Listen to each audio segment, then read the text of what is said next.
आज आपण बघणार आहोत प्रवासामध्ये नेऊ शकतो किंवा शाळेच्या डब्यालाही देऊ शकतो. गूळ घालून दशमी कशी करायची ते बघणार आहोत. लहान भूक जरी असेल ना तरी खाऊ शकतो. इतकी मऊ लुसलुशीत तयार होते गुळाची दशमी. तर व्हिडिओ स्किप न करता संपूर्ण बघा. नमस्कार, मी ज्योती. ज्योतिष किचन मध्ये सर्वांचं खूप खूप स्वागत आहे. चला तर रेसिपीला सुरुवात करूया.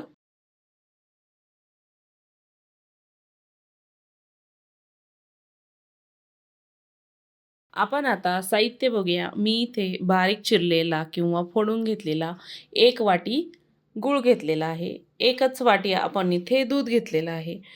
इलायची घेतलेली आहे अर्धा चमचा आणि चवीपुरतं मीठ घेतलेलं आहे. आता इथे आपण एक भांडं घेतलं, त्याच्यामध्ये आपल्याला गूळ टाकून घ्यायचं आहे आणि त्यामध्ये आपण जे दूध घेतलेलं होतं तेही टाकून घ्यायचं आहे. दुधामुळे दशमी छान मऊ लुसलुशीत तयार होते. आता आपल्याला हा गूळ छान वितळून घ्यायचा आहे. एकसारखा हलवत एक 5-6 मिनटं छान हलवला ना तर गूळ छान वितळतो, दुधामध्ये छान मेल्ट होऊन जातो. तर आपल्याला आता हे 5 मिनटं असंच ठेवायचं आणि गूळ छान वितळून घ्यायचा आहे. दूध मी इथे नॉर्मल टेम्परेचरचंच घेतलेलं होतं. आता आपल्याला इथे मी एक भांडं घेतलेलं आहे.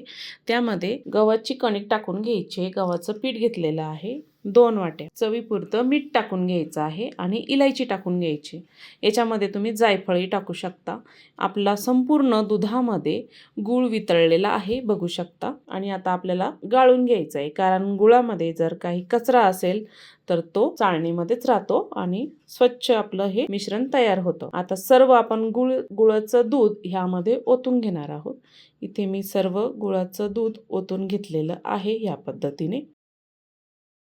मी इथे साईचं दूध घेतलेलं होतं, त्याच्यामुळे साय बघू शकता तुम्ही छान त्याला तूप आल्यासारखं वाटत आहे. मी इथे सर्व ओतून घेतलं आणि चमच्याने छान मिक्स करून घेते सुरुवातीला. हे थंड आहे अगदी. आणि आपल्याला याच्यामध्ये बेसन पीठ टाकायचं आहे. मी इथे बेसन पीठ 4 चमचे टाकलेलं आहे आणि छान मिक्स करून घ्यायचं आहे. बेसन पिठामुळे ही दशमीला छान चव येते. बेसन पीठ आवर्जून टाका. मी ते 4 ते 5 चमचे इतकं बेसन पीठ घेतलेलं आहे आणि पिठामध्ये छान मिक्स करून घ्यायचं आहे. तुम्हाला जर गव्हाची कणिक कमी जर पडली तर तुम्ही थोडीशी टाकू शकता. मी इथे 2 वाट्या टाकलेली आहे आणि पीठ आपल्याला छान असं भिजून घ्यायचं आहे. आपण जसं जसं हे कोरडं पीठ टाकून भिजू ना तर छान असं आपला पिठाचा गोळा तयार झालेला आहे. आता त्याच्यामध्ये आपल्याला थोडंसं तूप किंवा तेल टाकून घ्यायचं आहे. छान मळून मळून घ्यायचं आहे ह्या पद्धतीने, कारण आपल्याला हे पीठ जास्त पातळ करायचं नाही आहे. दाटसर घट्ट असं पीठ आपल्याला भिजवायचं आहे. दशमी लाटता येईल इतकी आपल्याला हे पीठ छान असं भिजवून घ्यायचं आहे ह्या पद्धतीने. आता तुम्ही बघू शकता पिठाचा आत्ताच कलर, गुळाचा कलर पिठाला छान लागलेला आहे. पीठ आपलं छान इथे भिजलेलं आहे. झाकण ठेवायचं, एक 10 मिनटं छान भिजू द्यायचं. इथे 10 मिनटानंतर पीठ आपलं छान भिजलेलं आहे आणि आपल्याला थोडंसं मळून घ्यायचं आहे आणि लगेचच याच्या दशम्या लाटायला घ्यायच्या आहे.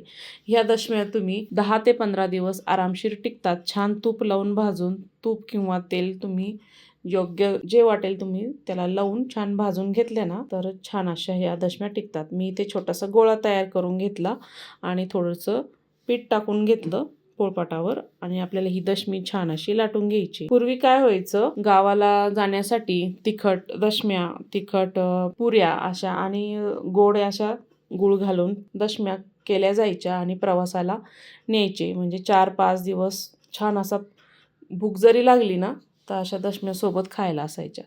असं कोणी या दशम्या बाजरीचं पीठ टाकूनही करतं. मी ह्या गव्हाच्या पिठाच्या करत आहे. छान अशा तयार होतात. आपण याच्यामध्ये दूध वापरलेलं आहे, त्यामुळे छान मऊ लुसलुशीत अशा या दशम्या तयार होतात. मी इथे छान दशमी लाटून घेतलेली आहे आणि छान इथे तवा तापलेला आहे.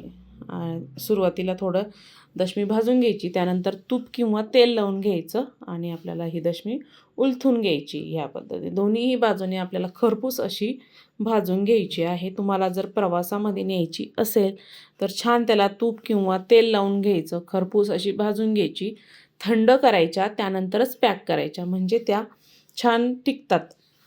ॲटलिस्ट त्या 5 ते 6 दिवस तरी टिकतात. त्याच्यामुळे छान अशा दशम्यांना दोन्ही बाजूने खरपूस भाजून घ्यायचे. तुम्ही आत्ताच दशमीचा कलर बघू शकता, मस्त असं दिसत आहे. लाल चटणीसोबतही खाऊ शकता तुम्ही. मस्त अशा गुळाच्या दूध घालून दशम्या मी इथे तयार केलेल्या आहे. सर्व दशम्या मी अशाच तयार करून घेणार आहे. तर तुम्हाला आजची रेसिपी आवडली असेल तर ज्योतिष किचन चॅनलला नक्की सबस्क्राईब करा, बेल आयकॉनला क्लिक करा, म्हणजे नवीन रेसिपीचे नोटिफिकेशन सर्वात आधी तुम्हाला मिळेल. फेसबुकवर बघत असाल तर फॉलो करा आणि हो, तुमच्या मित्रमैत्रिणी नातेवाईकांना व्हिडिओ जास्तीत जास्त शेअर करा, लाईक करा, सबस्क्राईब करा आणि कमेंट करायला विसरू नका. संपूर्ण व्हिडिओ बघितल्याबद्दल सर्वांचे धन्यवाद.